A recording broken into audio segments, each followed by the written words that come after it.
Ce sont les sentiments de joie, de satisfaction et couplés avec le désir de voir tous ces projets aboutir. Parce qu'au fait, ça va dans le cadre de la modernisation de la ville. Il y a ce qui avait été construit, il y a ce qu'on est en train de construire, il y a ce qu'on est en train de modifier, il y a ce qu'on est en train de créer.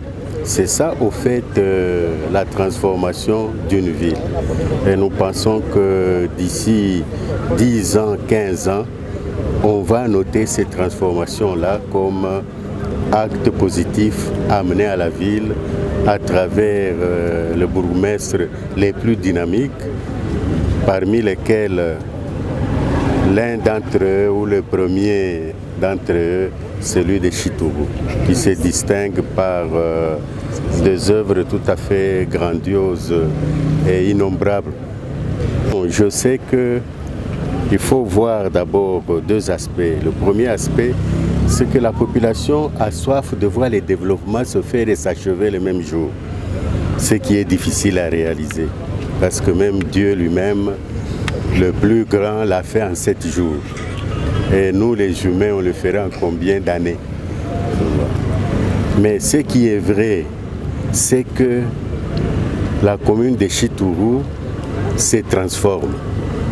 De par les œuvres qui sont faites là-bas, aussi bien en milieu urbain qu'en milieu semi-rural, mais les ponts qui sont construits, qui n'existent pas avant, c'est une amélioration. Les centres de santé qui viennent remplacer les déficits créés par la chute de la Gécamine et l'effondrement des dispensaires qu'on avait dans le camp, qui sont remplacés par ce centre-là.